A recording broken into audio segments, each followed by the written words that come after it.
Good morning बच्चों। आज मैं डॉक्टर उर्मिला आपको 8वीं कक्षा का पाठ 9 कबीर की साखियां पढ़ाऊंगी। कबीर दास जी ने इन साखियों में व्यवहारिक ज्ञान की बातें बताई हैं। अब यहाँ जो शब्द आया है, साखी शब्द आया है, ये साखी शब्द का क्या अर्थ है? कबीर के दोहे क्यों नहीं कहा, इनको कबीर की साखियां क्यों कहा है?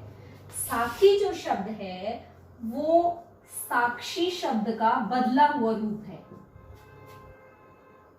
और साक्षी का अर्थ है साक्षात रूप में।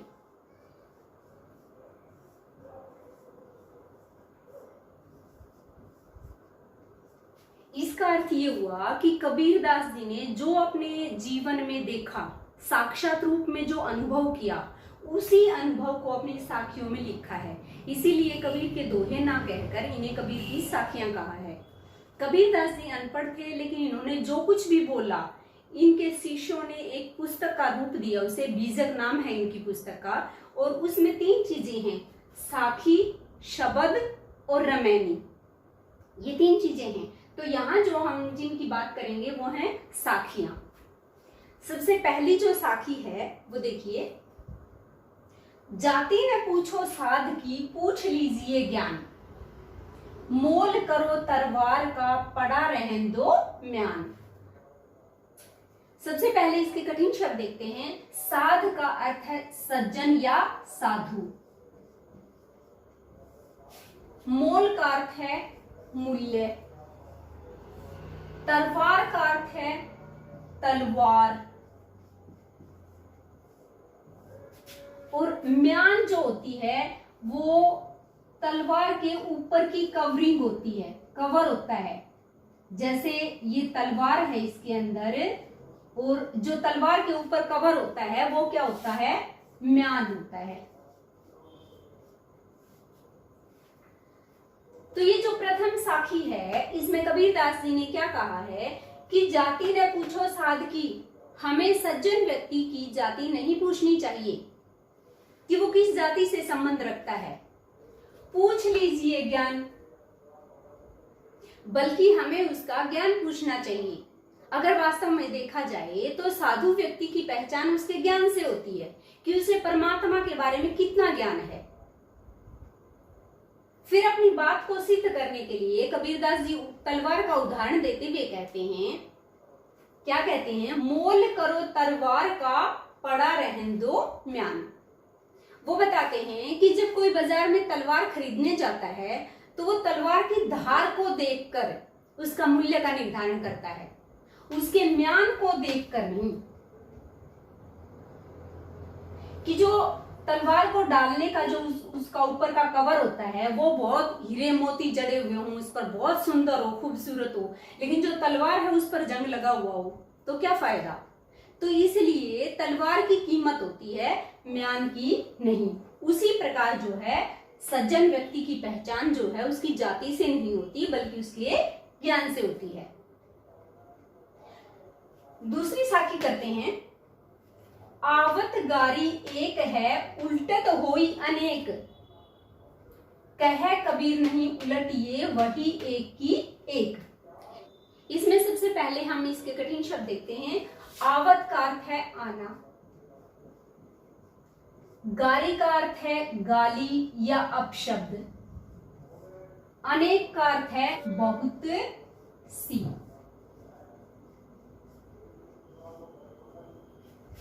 इस साखी में कबीरदास जी ने समझाने की कोशिश की है कि अगर मान लो एक ये व्यक्ति है, ये दूसरा व्यक्ति है,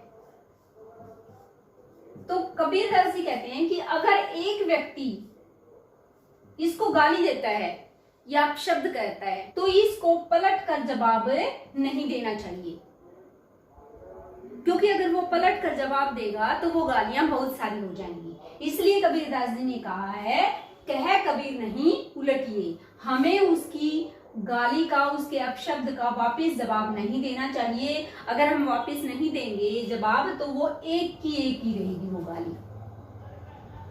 तो इसलिए कबीरदास जी ने कहा है कि अगर हमें कोई अपशब्द कहता है तो हमें उसका वापस जवाब नहीं देना चाहिए, ताकि वो एक ही रहे, वो गाली एक ही रहे, एक से अनेक ना बने।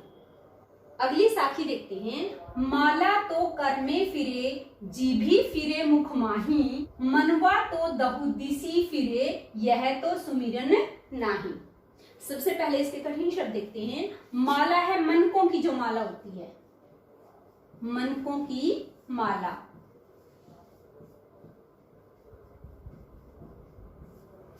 कर माने हाथ, मुख माने मुंह, और माही माने में, मुख में। मनवा माने मन। दहुदिसी का अर्थ है 10 दिशाएं, 10 दिशाएं। यह तो सुमिरन नहीं, सुमिरन माने स्मरण, और नाही माने नहीं। इस तीसरी साखी में कबीरदास जी ने जो ईश्वर के नाम पर, भगवान के नाम पर दिखावे का पाखंड करते हैं, उसका खंडन करते हुए कहा है कि हमें सही मायने में भगवान का स्मरण करना चाहिए, उस चीज का दिखावा नहीं करना चाहिए। तो क्या कहते हैं कि माला तो कर में फिरे। जो अक्सर लोग दिखावा करते हैं भगवान के नाम का, स्मरण का, कि हम भगवान को, ईश्वर को याद कर रहे हैं, वो क्या कह रहे हैं कि माला तो कर में फिरे, हाथ में जो है माला लेकर राम राम राम राम राम ऐसे करते रहते हैं, हाथ में माला लेकर राम राम रटते रहते हैं। जीभी फिरे मुख माही, और जुबान से भी राम राम बोलेंगे।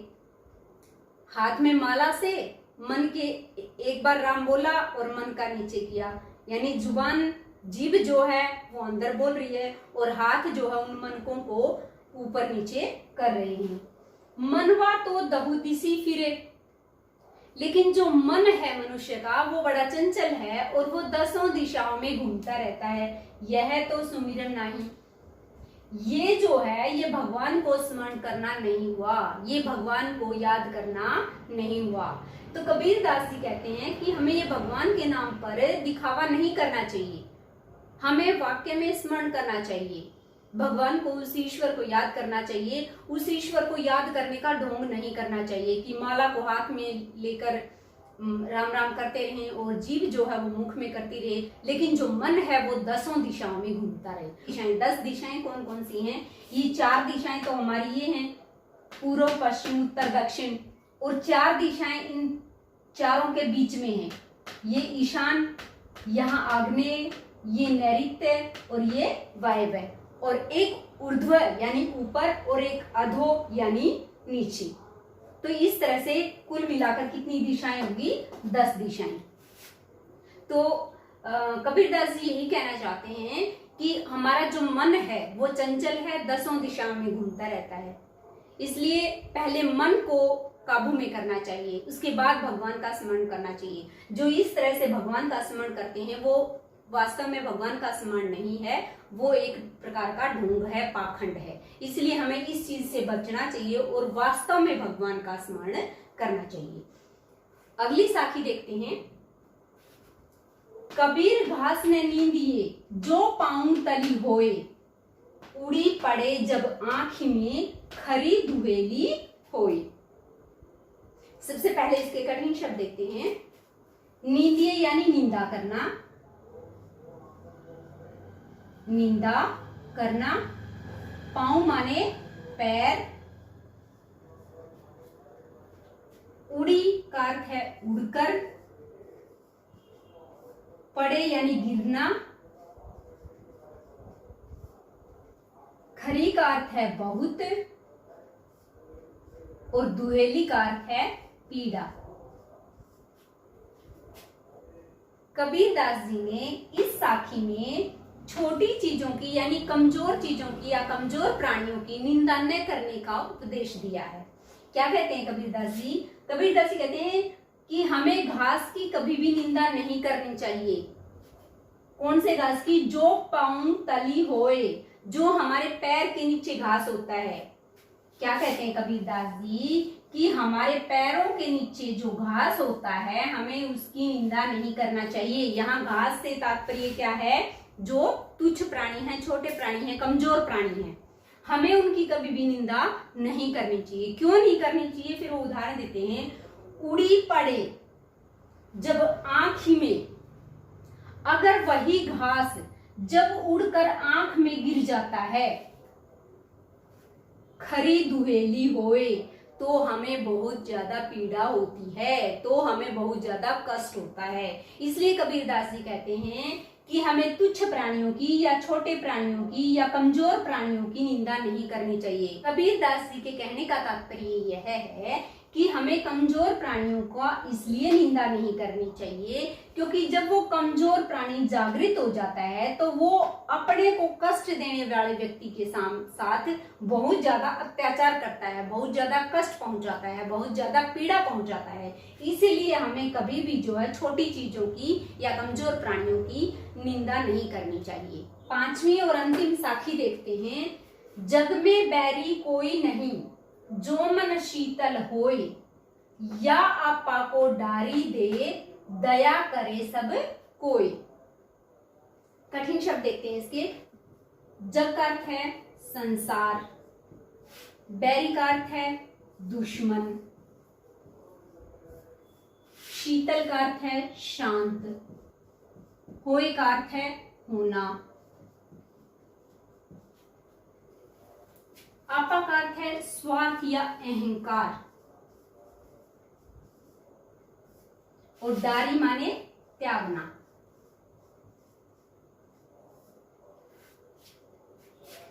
इस साखी में कबीरदास जी ने मनुष्य को यह प्रेरणा दी है कि हमें अपने अहंकार को त्याग कर सभी मनुष्यों के प्रति दया भाव दिखाना चाहिए। क्या कहते हैं कि जग में बैरी कोई नहीं जो मन शीतल कोई। अगर मनुष्य का मन शांत है तो इस संसार में कोई भी उसका दुश्मन नहीं है। इसीलिए क्या कहते हैं, या आपा को डारी दे, यानी अगर मनुष्य अपने अहंकार को, अपने स्वार्थ को त्याग देता है तो उसका मन निर्मल हो जाता है, और उसका मन निर्मल हो जाता है तो वो सभी के प्रति दया भाव रखता है, और जब वो सभी के प्रति दया भाव रखेगा तो सभी उसके प्रति दया भाव रखेंगे। इसलिए इस संसार में उसका कोई भी दुश्मन नहीं होगा। इस प्रकार कबीरदास जी यही उपदेश देते हैं कि हमें अपने मन को शांत या पवित्र रखना चाहिए ताकि सबके प्रति हमारा मन जो है साफ होगा, निर्मल होगा, तो हमें किसी के प्रति दुर्भावना नहीं होगी, सभी के प्रति दया की भावना होगी। इस साखी में कबीरदास जी ने अहंकार को त्यागने का उपदेश दिया है कि अहंकार को त्याग कर मनुष्य को सभी के प्रति दया भाव रखना चाहिए। इस प्रकार कबीरदास जी ने इन साखियों में व्यवहारिक ज्ञान की बातें बताई हैं, उपदेशात्मक भाषा में बताई हैं, और हमें इन सब बातों को अपनाने के लिए उपदेश दिया है। मैं उम्मीद करती हूँ कि ये साखियाँ आपको समझ में आई होंगी। अगर समझ में आई हैं तो मेरे चैनल को लाइक कीजिए, सब्सक्राइब कीजिए। Thank you.